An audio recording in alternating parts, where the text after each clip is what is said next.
when you're Coach Holtz at this point in your career, you're not used to being disappointed. There's no way Todd Monken came back without a chocolate chip cookie. Where's my chocolate chip cookie? And I said, Coach, Wendy's, they were out of them. He goes, you mean the whole city was out?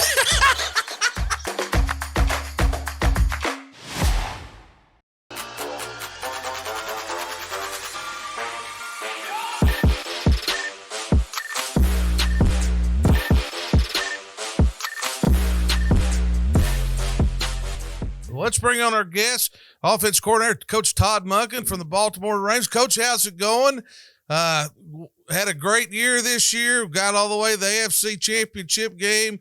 Lamar Jackson get MVP. What a wonderful year. The biggest question is, what are you doing this time of year right now? I mean, the combine's about to start. I mean, what do you do in that process in your role as offense coordinator as far as draft and free agency and looking at film and all that deal? What are you doing right now? Well, first off, appreciate it, Jeff. It was a great year. Lamar is a great kid and only going to continue to get better. We did a lot of things differently this year, put a lot more on his plate. And we really struggled at first, had a lot of drag at the beginning of the year, and then got going. Unfortunately, didn't play our best, in the AFC Championship game, but we did have a great year, and it was a lot of fun as we got going. It got a lot better. Right now, I leave tomorrow for the combine, be there through the weekend, and really, most important thing there is the interviews and some of the medical work they do on the players. I mean, they film all the physical work, and you've got all the film. So basically, a lot of the interviews and medical work is probably what's most important. Do you actually attend that? Do you go down there and do those one-on-one interviews? I'm sure you do in that part of it. Well, you're allowed a certain amount of formal interviews where you'll bring them up to a specific room, and you'll have yourself and position coach and some of the scouts and general manager and the head coach. And then they've got informal meetings, which are downstairs, where a lot of your position coaches will get with guys you weren't able to bring up.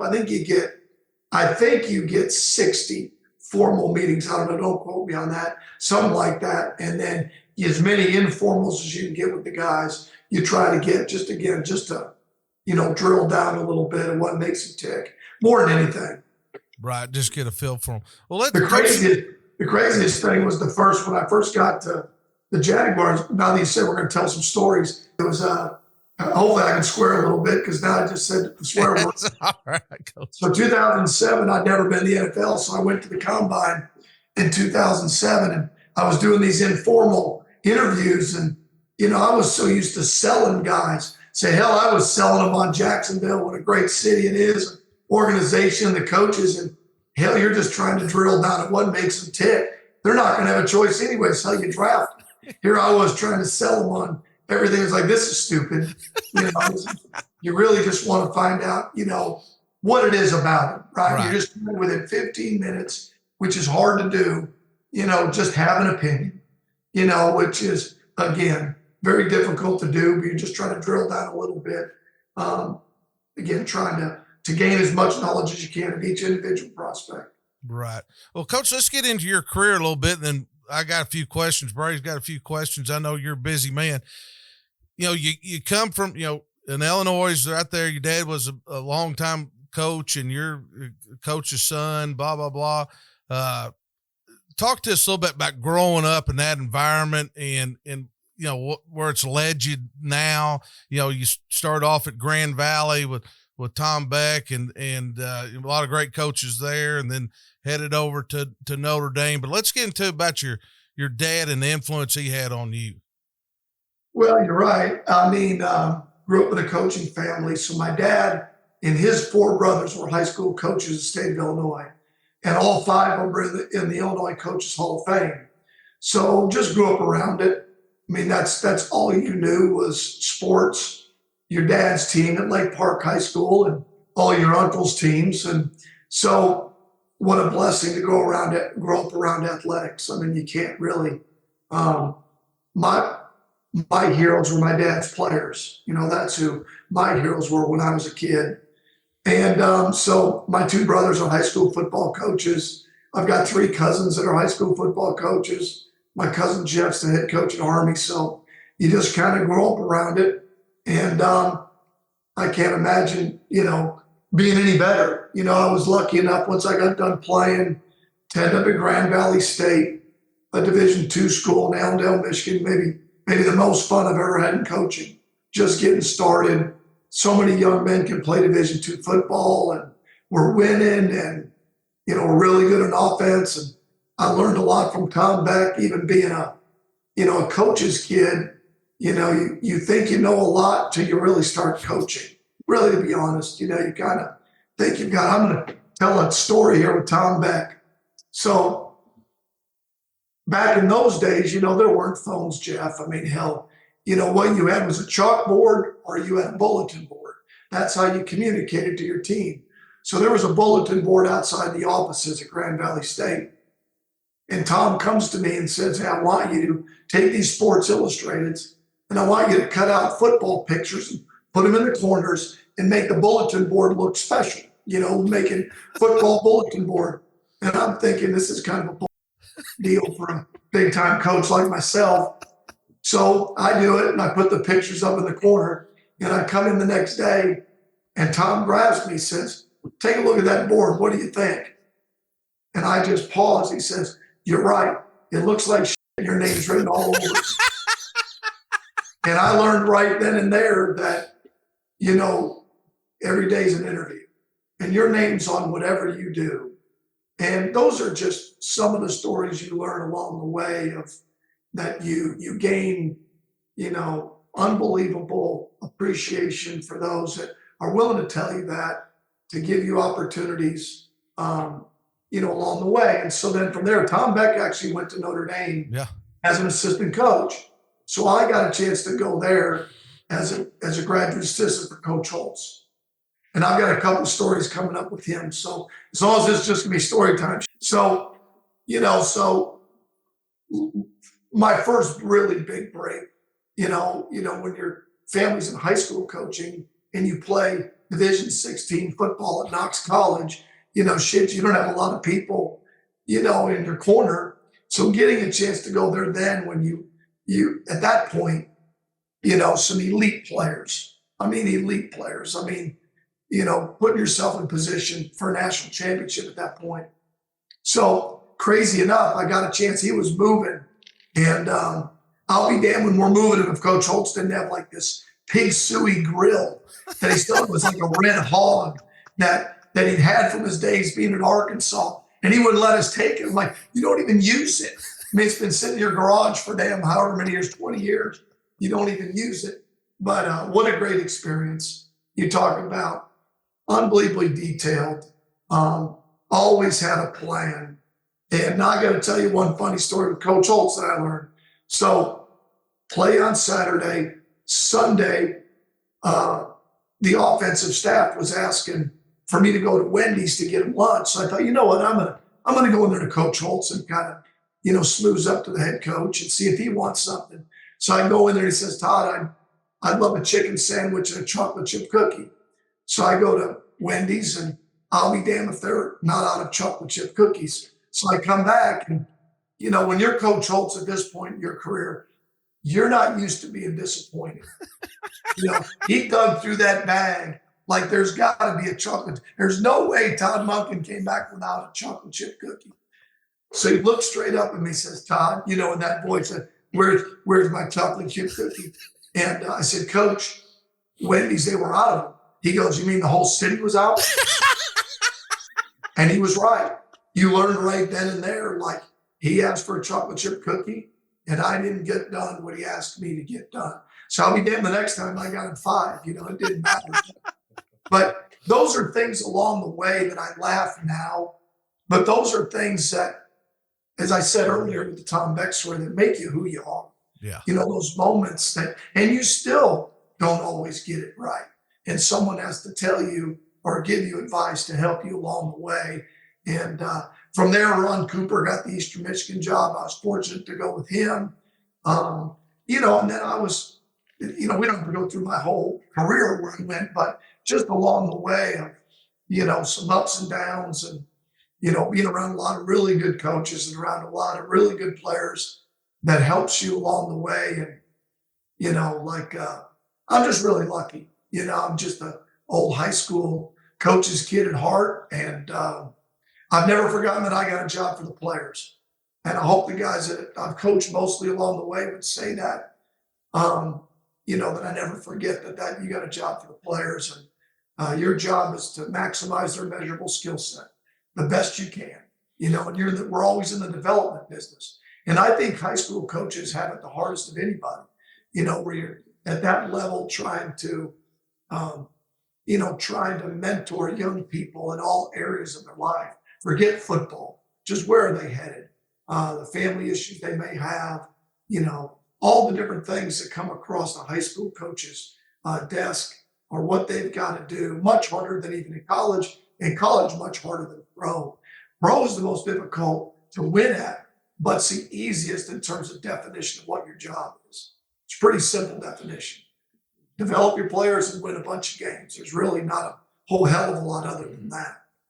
Well, and you go on, get hooked up with Les Miles. That's where I met you, at Oklahoma State, and to go to LSU and do great things there. And then you take off, and I'll never forget, like, I'm looking for you at LSU, and somebody goes, hey, he's taking off and gone to Jacksonville and worked there. And then you come back and you go to Southern Miss. And, Coach, I ain't never told you this. This is funny. Coach goes into Southern Miss, and it's a tough situation. They're 0-11, blah, blah, blah. And you go in and really kind of get that program from scratch to winning some games and being very competitive. And one thing you did, and it was, and you can elaborate on this a little bit, is you bought all your seniors a suit. I'll never forget that. And, where some of those guys never had a suit. Talk to us a little bit about your time at Southern Miss a little bit, and then that situation. Well, first of all, Southern Miss is a great place.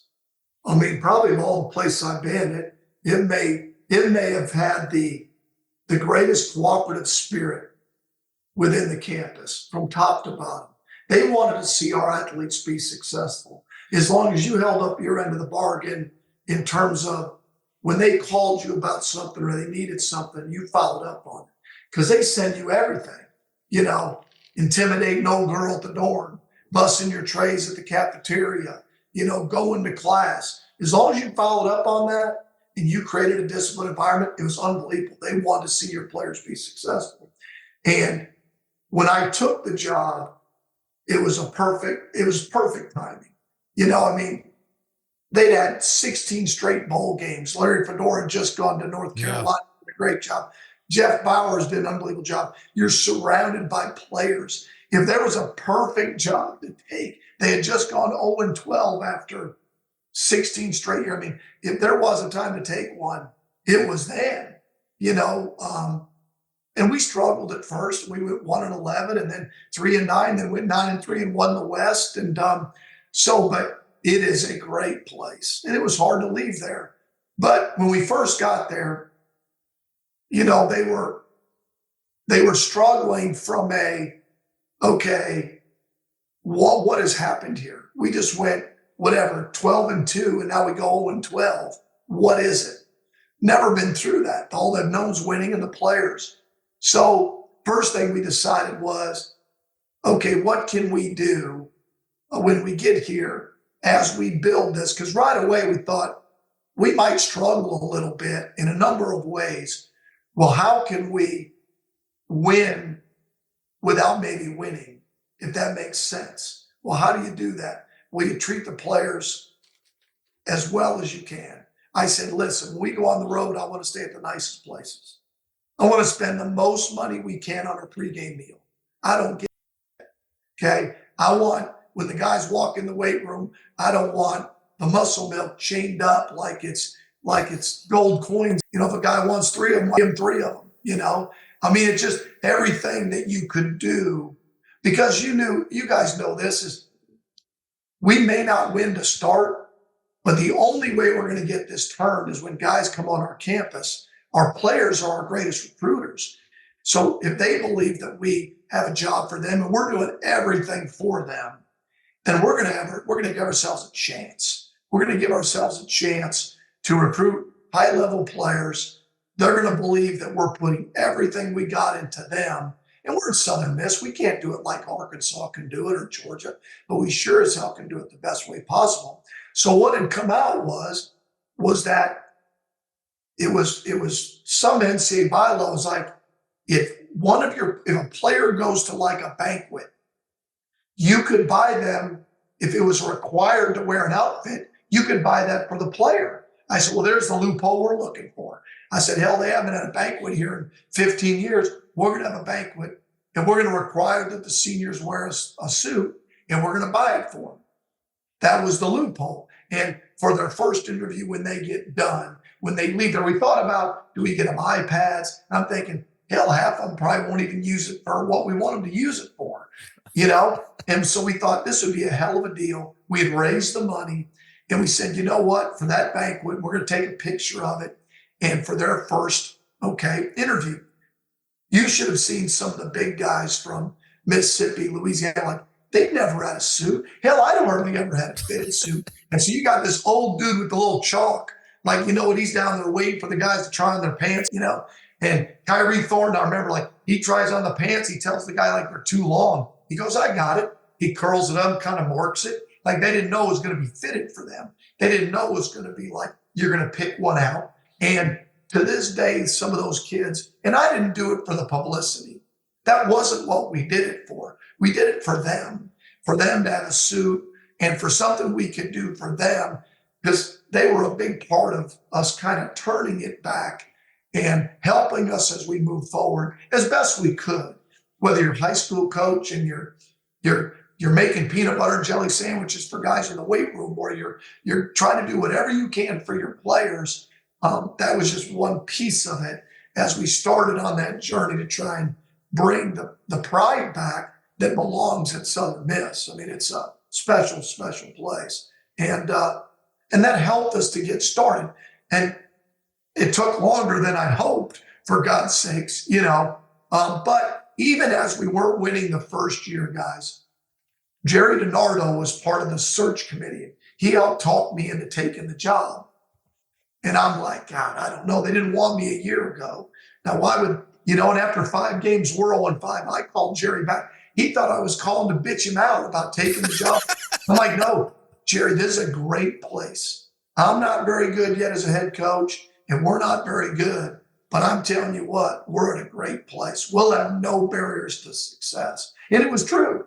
I just needed to do it better. We needed to recruit better. We needed to coach them better. We needed to be more positive. That we were going to win. It was just a matter of time. And all of that ended up being true. And like I said, we had a great staff. Southern Miss is a great place. A lot of great people there. And there's a lot of things I miss about Southern Miss in a lot of ways. But no, it was great. Well, you do that, and I remember during that process and keeping up with your career and just watching you, how that just grew and grew and grew, and we did a phenomenal job. Well, NFL comes calling again. You head over to Tampa. There a couple of years, and up to Cleveland and as offensive coordinator, and then the Georgia Bulldogs come calling, and you go down there, and I heard you talk about this where. It's kind of like you talked about the Ravens a little bit. Head coach, great head coach. Defense is great. Culture's great. And bottom line, they kind of, I wouldn't say struggled offensively, but, they weren't putting out the points before you got there a little bit. And you go into that situation, obviously win back-to-back national championships. Talk to us a little bit about your time in Georgia. Well, you hit it on the head. I was very fortunate when things didn't go as well as Cleveland, that I had some opportunities to come back to college and be a coordinator. And it's crazy enough. I haven't told this story a ton, but as things weren't going great at Cleveland, I was keeping an eye on certain things that might happen in college, And Kirby had called me the year before, and he went with James Coley, who was on the staff. But he called me and, he told me, he was interested. He's probably going to go with James. Well, as the year went, I was looking at different jobs. And this has nothing to do with anybody there. I was like, man, that would be a great job. Just not even thinking that it could open. And I was fortunate enough to get the job. And, you know, very fortunate to, like you said, great school. The structure was already in place. Like the culture was already established. So I was coming in at the right time, where guys already knew how to work. They had a chance 2 years previous to win it all, or 3 years previous, had Alabama beat in some ways, you're in a great location to recruit players, with Atlanta being an hour down the road and Delta Airlines that flies anywhere in the country, and where kids are getting around to camps in the summer. Shoot, if you're going to see schools, you're flying into Atlanta, because within 5 hours you can get to Clemson, Alabama, Auburn, Tennessee, Georgia, Florida, Florida State. Like, it's one-stop shop. I don't care if they're coming from California, Texas, wherever they're coming. So you talk about an advantage. So, and we were good the first year, better the second year, and each year we got better. But Kirby does an unbelievable job there. We had an unbelievable offensive staff that I've always believed in empowering the staff. Everybody has a part of the game plan.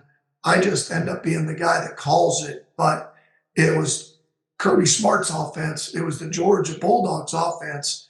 I just happened to be the guy that got a chance to call it. But I'm so grateful that I got a chance to go there, that he believed in me, hired me there. And hopefully, we did the things that he'd hoped we would do, in a lot of ways. And the players had a lot to do that. We had really good players that bought into what we were doing and allowed us to coach them. So, it was a great ride. And like I said, they're going to continue to win. Kirby's going to recruit. To me, if someone always asks me, like, what makes that place go? And I said, Kirby is going to fight every day to get the best players he can get. Like, recruiting is every day to him. And then he's going to treat it like you don't have those players. You're going to prepare like you don't have them. So that, to me, creates a consistency that you have. Because if you prepare but you don't always have the best players, you're going to have ups and downs. If you have the best players, but you don't prepare that way, you're going to have ups and downs. The way to keep it that way is fight like hell to get the best players you can, and then act like you don't have those guys, and how you prepare every day. And that keeps you at that level, and it's 4th and 1 every day, but it's the only way to do it. And you can see the product on the field and the coaches he hires. Well, and no doubt, and I've never heard it put that way, where get the players and then prepare like you don't have. And I think that's a great coaching point for young coaches, because a lot of times, you get a quarterback or that's got some skills, but you still got to develop them. And what your business is, that's what the whole key is. Well, you leave Georgia and go to the Ravens, kind of similar situation. Coach Harbaugh's been there for a long time, established. That organization, to me, bar none, is from top to bottom one of the best ran organizations in the NFL. You get back in that opportunity. We've asked a lot of college guys that have made the jump or got out here or there. Did the NIL portal things, having to deal with all that stuff, make you want to jump a little bit quicker, or just opportunity? Not really. It was more opportunity. It was more that the way it went in Cleveland. I was hoping that wouldn't be my last opportunity in the NFL. But I wasn't just going to take any job. This one came open where, like you said, a lot like Georgia, an established organization, head coach, defensive head coach, where some people don't. I prefer that. You've done that for your career. Yeah, you've done that your whole career. And that's one of my questions later on.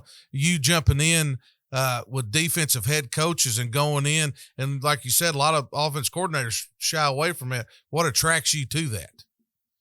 Well, first of all, not only defensive head coaches, but where they've been elite on defense. Not only they're elite, they're defensive head coaches, but they're elite on defense. So, what I do appreciate about that is you're going to structure things from a physical standpoint. To me, that's where it starts. Like everything is going to start from a physicality. And I still think physicality wins. You can't control the game if you can't run it. You just can't. Then you can't win. But you can. You may not have to control the game, but you can't control the game because short yardage, 4 minute, coming out, goal line. You're still at some point gonna have to force the defense's hand from a physicality. So you're always gonna have that part of it. I don't mind them, and I think that there's a different perspective from a defensive coach's perspective is how to win the game. It's really about winning the game. And listen, I'm not paid to win. I'm paid to score. Like if we'd have won every game this year 7-6 and won the Super Bowl, he still would have fired me. If we'd have won every game 41-40, Mike McDonald would not be at Seattle. He'd have been fired. Like position coaches are paid to develop their players, not to score or win. They'll get fired faster if their guys don't play well. Coordinators have to score, and then the head coach has to win. It goes in that order. So at the end of the day, it's the perspective a lot of times from a defensive side of it is what do we have to do to win the game? Not that offensive coaches don't have that, but there's also a part of that. And listen, I'd much prefer to win a game scoring. There's no doubt for what you're responsible for. But just the way that John runs the organization, similar to Kirby. I've been really lucky. When you think about the last 2 years, I've been 2 straight years and arguably one of the top college head coaches and one of the top NFL head coaches. And it's been everything I hoped it would be when I left a great place like Georgia. Because in a year from now, they may decide to move on from Todd Monken. But I won't regret the move one bit because it's everything I'd hoped it'd be. I was hoping we'd sign Lamar back. I was hoping he'd be receptive to doing things a little different. And we still got a ways to go, starting with me. But it's been everything I'd hoped it'd be from top to bottom. If you're going to leave a great place, you want that to be the case. But it really didn't have anything to do with NIL. Not that it wasn't headed that way. Some of it, I guess you could say, is do you really want to be a head coach at this level in college having to deal with all this? Some of it was like, no, I really don't. Well, if you don't, then what's next? We're always looking for what's next. Well, what's the next challenge? Well, I just turned 58. If not now, then when? When are you going to do this? When are you going to? Because a lot of times when there's offensive coordinator openings, they don't have a quarterback. Yeah. Or they're not very good. They're looking for a coordinator, and you're trying to decide, well, I'm going to leave Georgia and I'm going to go do this. Well, there's a lot of reward to that. So I'll tell you another funny story. So Ryan Fitzpatrick, quarterback, I had him at Tampa. I call him, I'm like, what are you thinking? I'm like, what do you think about going to Baltimore? Be the coordinator. He goes, all right, 3 things are going to happen. 1 of 3 are going to happen. Okay. 1, you're not going to get Lamar back. Well, you'll get draft picks and you'll get some other quarterback and you'll do great and you'll get a bunch of credit for it. I said, okay, I like that. He goes, you'll get Lamar back and you'll kill it and you'll get credit for it. Okay. Or you'll get Lamar back and you'll suck and you'll get fired. I said, okay. I appreciate Fitz for the 3 things of what could happen. I said, all right, sounds like a plan. Let's go do it, And he was right. That's just the nature of what we do. It's when I left Georgia, if you just look in the NFL, like it doesn't matter who it is. The shelf life for an offensive coordinator in the NFL is very small. Like you're either going to have a great success and maybe have a chance to be a head coach, or you're going to get fired. That's okay. I want to take a shot at that. I wanted one more opportunity at it, and we still got another step to go in a lot of areas. But it's been what I'd hoped it'd be. Are there things about Georgia that I missed? Of course. Are there things about other places I've been that I missed? Not just Georgia, it's Southern Miss. There's things about that you miss in terms of jobs. But it was what was next, I guess is the best way to put it. When you get to be, my age, it was like, okay, let's give this one more shot. Well, cool deal. All right, Bray. Well, Coach, so much of what we talked about today is about culture. You mentioned head coaches and you mentioned having really good players. But at the end of the day, as a coordinator, like you said, you are paid to score, which you've done a lot of, done it very well at multiple places. What is your process as far as game planning when you get to the red zone? What do you look for? Where do you start to finish drives and get your points? Well, it's a great question.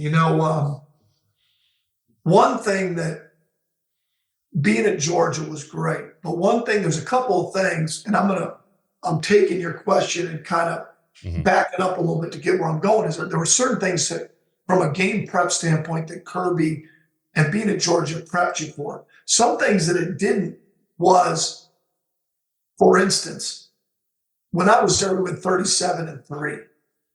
Well, there weren't nearly as many 4-minute, 2-minute critical fourth downs, critical red zones that mattered. We somehow still won for the most part. Does that make sense? When you get the NFL, it's like a lot closer games. So you're trying to prep yourself like, oh my God, what really matters? Not another 4-vert scheme. Like, you better be ready for situation football, 2-minute, 4-minute, fourth downs, whatever it is, because a critical mistake could cost you a game.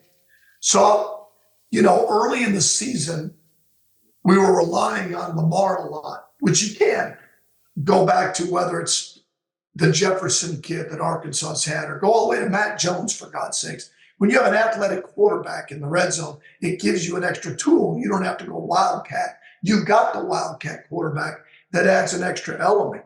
That's a part. We were using that way too much early in the year. We went to London and played the Titans there, and we kicked the field goals. Like, we got down there, we used Lamar too much, and coaches like, guys, like, that isn't good enough. That can't be us when we just rely on Lamar. We got to be better than that. And we were doing some of these other things. Well, what's our job? Our job is to fix it. That's what every assistant coach is to do. If the head coach says something, you fight like hell to fix it. If you're a position coach, you fight like hell to fix it. So what we became, and I hope I'm answering the question, was, how are we more creative?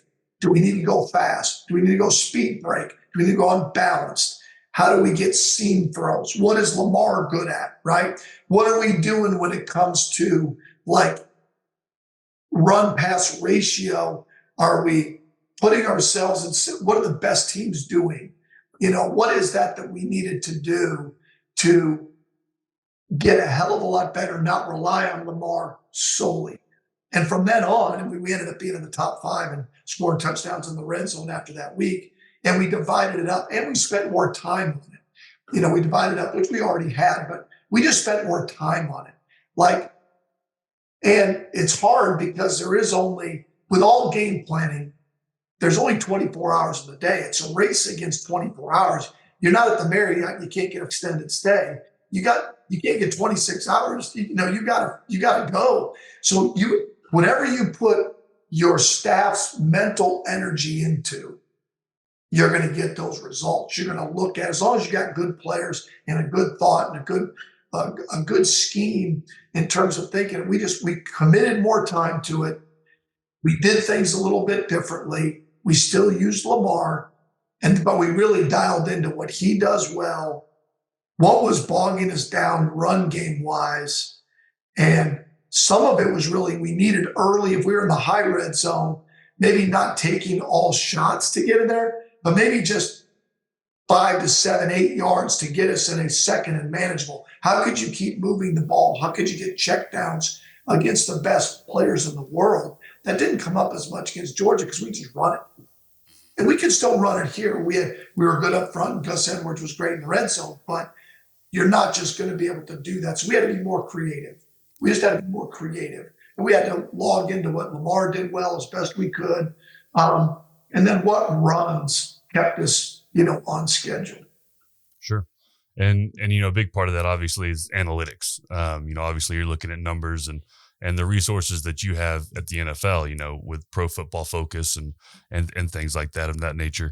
What are there certain analytics that you look for or that are more important to you than others? Or is there something that kind of sticks out? Well, first off, you have there's a personnel analytics that you get about certain players, and you're trying to filter through that. runs at this end are more productive than runs at that end. Well, that's true, but do our tackles still match up with that? Does that make sense? Yeah. Do our Mhm. interior players still match up with that? This corner gives up this much. It's like, well, who did he play against? Well, he just played against DeAndre Hopkins and Mike Evans the last two. No doubt.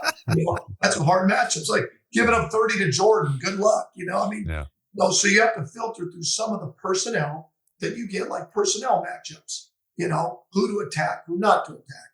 Mhm. And then you get into types of plays that you've already, like analytics falls into, like, if the main ways you win, to me, it starts with this. When they looked over the years in the NFL, for the most part, you look for what wins. And this is when things are equal. It's at every level. If you're in the playoffs in high school and everything's equal, really good teams. Turnovers, explosive plays, touchdowns in the red zone, third down conversions, lost yardage plays, and now it's quarterback off schedule.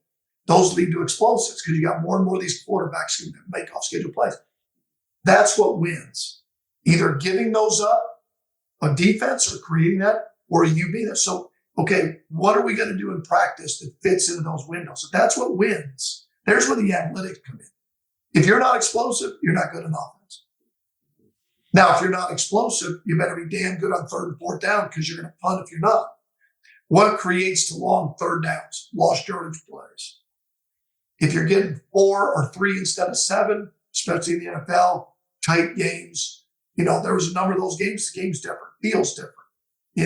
When it's 21-7 instead of 13-7 because you kick 2 field goals instead of 2 touchdowns. So all of those fit into, so then quarterback off schedule. So if quarterback off schedule and we got Lamar Jackson's a critical point winning, then we ought to work to be an elite scramble drill team. We ought to try to be as good as anybody in scramble drill because I always tell our team, guys, there's not one pass concept we're going to run more than scramble. Lamar's going to scramble 5 to 6 times a game. 4 verts, curl flat, flood route. When we at the end of the year, scramble is going to be more than any of it with an athletic quarterback. So we need to work scramble. We need to fight like hell to be elite at scramble. So when you're talking about analytics, you're trying to figure out what wins first, then personnel, then what scenarios are part of that, whether you go for it or not, what you're looking at in those type of things, and then what creates explosives. To me, what creates explosives? Well, if that's one of the ways you win, then you better be fighting every single way. Okay, well, what creates explosives? Can we be elite at cadence to get them to jump once every 3 games and we get a cheap throw? Well, if we hit it, that added one more explosive, right? All right, can we get our space players on the move? Are we going to run more breakdown routes or more routes where guys are on the run, where they can catch and run? Well, being explosive is important. How many 5-yard hitches do you really want to run, for God's sakes? Now, if the guy can catch and run afterwards, great. And that's a part of what you do. But when you're playing really good people and you're throwing a lot of hitches, you're not going to win a lot of games unless the guy can take it the distance.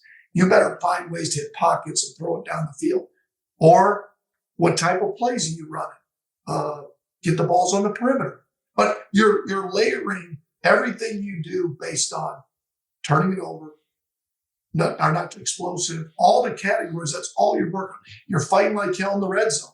More time in the red zone. Spend more time on third down. Because really, when you looked at it, the teams that made the playoffs, they were all in those categories. So that's all you did was fight. I know I took too much time, but that's really what you do is fight for being elite in those categories, however you can. And the better the players you have, the easier that is. As we all know, that adds to that because your D-line's creating those lost yardage plays, or your O-line stopping yourself, or you got great space players that can create those. So we all know that, Lamar is elite and off schedule. He helps that, so there's a lot of that those guys play into that. Once you have those guys, how do we maximize that? Let me piggyback off that. That's off schedule plays, and I keep hearing that more. Well, it's everywhere now. High school, NFL, college, especially in NFL. That is something that people are practicing more and more and more because they say that's the thing that you talked about the categories that you can't control. How much time did, y'all's practices are different than everybody else's, but how much time do you spend on that scramble drill and just where Lamar knows those, OBJ, where he's going to be and those things and timing, how much time do you spend on that? A lot, but not enough. We couldn't spend enough. I mean, you literally could, as often as it's going to come up, like we'll take one of our 7-on-7 reps, so it's live. So the guys have to plaster on defense because it's critical to them too. Yeah. It's the reverse of it. It's still a part of winning as a team. They got to defend it. So that part of it, and then we'll work a scramble drill. We're always trying to find like, hey, how do you practice scramble? I'm always, how do you practice scramble? Well, we really don't. Okay, well, fine. How do we practice an individual part of scramble, routes by the receivers, check, mark it, work back, find, or then how do we work as a group? So we'll put coaches in jerseys or other players to match it as best we can. And then you take the film and then coach off of it the best you can. Now, as we all know, some guys it doesn't matter what sport, certain guys have more athletic awareness than others. Yeah. You can see that in basketball, passing, spacing, shooting, cutting to the basket. And then there's some guys just run and dunk, right? Well, that's same in football, wideout.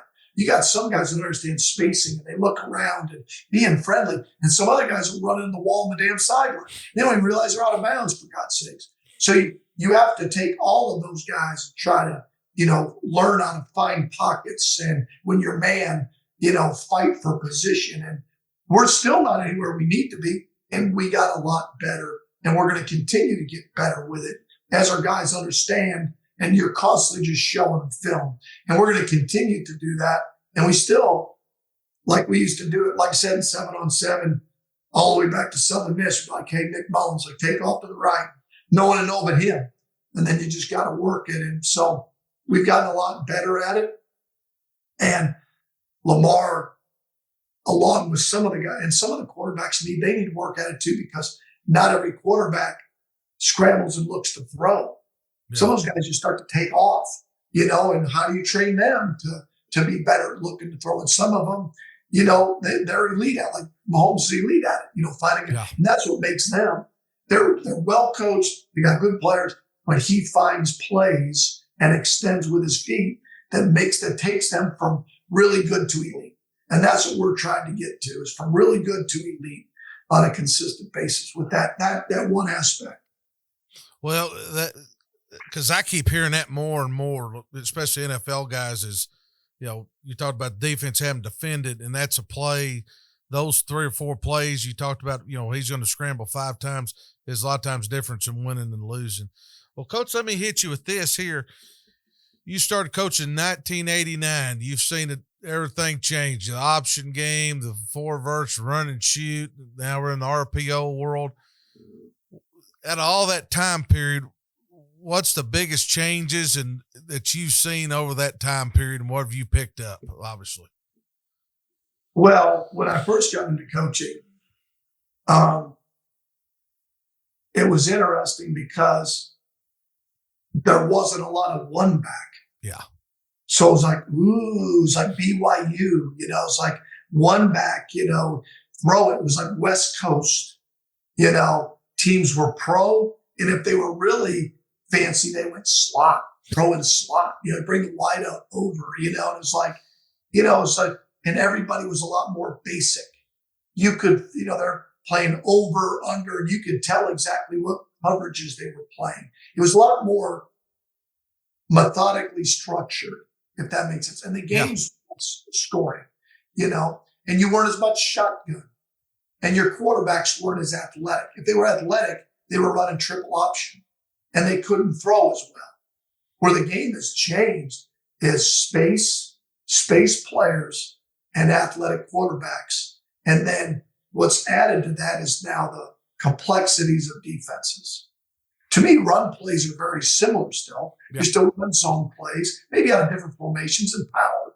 Like the only thing that's really been different is like quarterback read power. The quarterback read game is really the only really true run. There's other aspects, but defenses have had to go and adjust a little bit to more 3-down and more athletic. You don't really have as many Mike linebackers. You don't have as many fullbacks. You don't have as many statue quarterbacks, right? And that starts with high schools. They started it, right? Running athletic quarterbacks that could then throw. And that, to me, that's the biggest thing, is the changes in space players, where you have smaller guys playing than you did before, and that are space players. To me, you see a lot more of that now. Athletic quarterbacks that are running it and can throw. To me, that changes the game, because quarterback run game's always been good. Now you add the ability for someone to really throw it. Think about when teams would go wildcat, how hard that's defended with a guy that can't even throw it. Yeah. Let alone now you got a guy that can really run and he can throw it. That is very difficult to defend, as long as he can stay healthy. That's to me where it's really changed, is space, athletic quarterbacks, and then defensive complexity that's had to match that. Well, I'm going to ask you one more question, then Bray's got a real important question for you here. Over your years, and we talked about offense and everything, if you had to give some advice to a young Todd Monken coming out right now, what would that advice be? Oh, it's funny. It's, you'd see young coaches or players, and they'd look at me and they'd be like, "Man, coach, I want to be you." And I'm like, "You don't want to be me." At that time, say, I'm 58 years old. I said, hell, my window's open like only that much.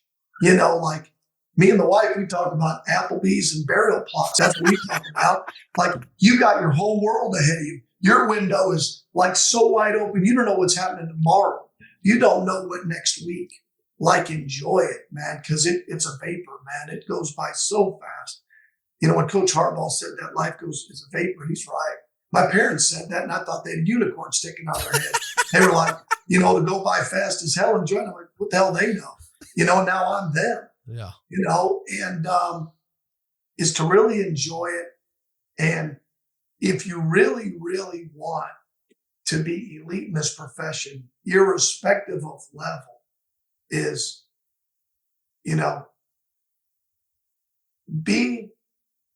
I think it's never putting yourself too highly. Don't think too highly of yourself, but don't put yourself down to think you're not capable of being elite. If that makes sense. I don't know if I said that right, but I think sometimes we think a little bit too much of ourselves, and we're not as humble as we need to be to keep learning.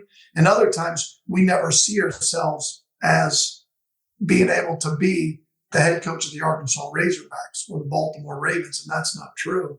When I was interviewing for head coaching jobs a few years ago, somebody told me this, and I didn't hear that for like 50-something years. They said, if you're interviewing, they already think you're really good, just prove them right. And that takes it all off. They already think you're pretty good, just prove them right. And I would just say that there's elite football coaches at high school, college, NFL, and they never forget they got a job for the players. And there's so many resources out there to continue to get better. I mean, hell, I'm always on the internet looking at places like, why don't we run that? Or a drill or something somebody's doing that, and don't believe that it's going to happen like as fast as you want it to happen. Like, I try to tell guys, like it was 20 years ago, I was a Louisiana Tech coaching running backs, and I was 38 or 38 years old, and I was making $57,000 and thought I was killing it, And then from there went to Oklahoma State as a receiver coach, and I still wasn't in the NFL, So guys seem to be in their 30s. They're like, well, I'm not. Hasn't happened yet. Your time hasn't happened yet, But like I said, I always tell guys who come to work for us as young coaches and GAs, if you do this, do it because you want to be the best coach you can be, and you want to learn from the best, and because you want to be the best no matter where that takes you as a level. Because my brothers are great coaches, and they're both high school coaches, and they're as happy as I am that to impact people's lives on a daily basis is what makes us all tick. And yeah, it comes across on ESPN when we win, and there's some ego to that. but I'm not any more happy than my brothers. I'm not. Their lives aren't any different than mine. That if you love to coach and impact lives, then make a commitment to it and work to be the best you can be. And don't worry that if your score doesn't show up on ESPN, that you haven't achieved. That's so wrong. That's everything that I'm against. And that's all I would tell. As you can tell, when you ask me a question, usually I go 5 minutes. So, it's not an easy thing for me to give a 1 minute answer, but I'm so passionate about it because I've been so lucky. And I didn't get into this thinking I was only hopeful. I could have easily ended up at damn Washington High School and, teaching economics, just enjoy that. Cause that's still the part that stays consistent is the texts or emails or the connection with people you've hopefully helped achieve, that connection that we all as human beings want in some way, form, or fashion, being part of a team, being part of a great relationship, being part of the players' lives. That's a non-monetary value that you can't replace. No doubt. No doubt. All right, Bray. Well, Coach, one of the biggest parts of building a team or making those connections, especially as an O-lineman, is really the most important analytic, is breaking bread with people and eating some good food. And you've been to a lot of places and a lot of places around the country. What are some of the highlights, best spots to stop and eat at some of the places you've been? Well, the tough part is I'm a skilled guy, so it's a little bit harder for me. But, well, first off, I would say if someone said, where's my best stops, it's always where you're winning. Sure. Yes. You'd rather be winning in Alaska than losing in San Diego. So if it was crab and you're winning, Alaskan king crab, then that's probably the best place to ever be. But I would say it's probably hard to beat when we were at LSU. It's probably hard to beat the food, in Baton Rouge and New Orleans and Louisiana. One, because, and I'm not a huge seafood guy, but I became a lot more of a seafood guy. And, maybe it was because when, maybe it's in Louisiana when everybody cooks, you drink. So maybe by the time you eat, it all tastes the same anyway. But I can tell you that, a lot of the, they spend time. I mean, there's a lot that I enjoyed about being there in terms of, the passion for the Tigers, the passion for eating, the passion for having fun, the passion for relationships. There was a lot about that place that I really did enjoy being there. And the food was outstanding. But I've been lucky enough. I'm not real picky. If we ever go to a damn restaurant and I can't figure out the appetizers, I'm at the wrong one. You know what I'm saying? Like, where they got like duck, or I'm like, do you have any potato skins or what? Like, how about mozzarella sticks? This is way too fancy for my ass. So I'm the wrong guy to ask because I like what I like and I go back to where I like. When I go home to Illinois and see my folks, I go to the same 3 restaurants like every time I'm back. And I get the exact same thing because what I like is what I like, so I probably didn't help you much there, but in the Baton end, Rouge. Baton Rouge is a great place to eat, and just Southern Louisiana, probably as much as anything. There was places in Louisiana like, all right, where do you get the best breakfast at? Well, you get it down there at the Texaco. I mean, at the gas station, they got the best breakfast. So you got to be kidding me. I mean, I thought that was like a place you had a microwave burrito. I didn't know damn like breakfast. Oh yeah, you go in there, damn, they got the best biscuits and gravy. And it's like, this is being in the South a little bit, when there's these just spots where homemade, is probably where you find those spots. So, I don't know if I helped you though. There you go. Great. Well, Coach, we'll get you off here. Hey, appreciate you coming on. Enjoy your time down in Indianapolis. We'll stay in touch, and maybe this time, hopefully we'll be in the Super Bowl next year. We were all fired up for it. We were fired up for it. I know. Well, hopefully that's the case. And, I love doing these things for good people. I like doing it for people that's heart's in the right spot, that have dedicated their lives to young people, and that really, like I said, that's what I've been about. It's what my family's been about. And, like I said, this is my pleasure to be able to do it, and I appreciate you guys having me on. So, Well, and one thing about Coach is I've kept up with him for 20 something years. He always knows who you are, no matter where he's at. And he's a true ball coach in his background. And your career has been fun to watch and cheering for you on Saturdays and Sundays. And you're the type of man that makes the game great. And I appreciate it, guys. And thank you for having me on. Yeah, of course. Yeah. Thank you. Appreciate you coming on. See you later, Coach. Take care, guys. Thank you. Care. All right, buddy. Yep. Hey, Coach. Man, Coach, that was a great get. I've known Coach Monken for over 20 something years, and just watching his career, and you can tell how passionate he is about football and about people, and just watching his career throughout the years has just been amazing. What'd you get out of it? Well, what's cool about him is he's had so much success, been to so many places, and he's just a normal guy. That's a coach who like he said, he'd be just as happy coaching high school football and like a lot of his family, and it's cool to see someone like that in a position that he's in. Well, and I think that's why he is. Yeah. I mean, he's done it wherever he's go, wherever he's been, with sure. At Grand Valley to Notre Dame and that Louisiana Tech staff. And I wish we'd got a little bit more into it. There's some great coaches on there, and then going to LSU, then in the NFL, and with Georgia, and then obviously with the Ravens, and he's done a phenomenal job. And I'm gonna say with Lamar Jackson, they'll be in the mix again in that organization, and we're looking forward to them. But hey. Talk to us a little bit about our likes and subscribes, and we really X went for 1.8 million and another 300,000, and then YouTube's kind of blown up. Our followers, talk to us about what everybody needs to be doing. Well, almost 2 million views on an episode 2 weeks ago is a huge deal. So we're trending the right direction.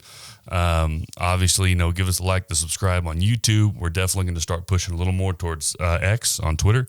Which our handle is Coaches Pod. Also check out the store. I've had a lot of people ask me about some of the shirts. You're wearing one now. That is all on our YouTube store, which is on our homepage. Also, I'll post a link right now, so it should be on the screen. So click that and go find some merch. Well, good deal. Well, for Coach Jeff Williams and Coach Bray Cook, we'll see you next time.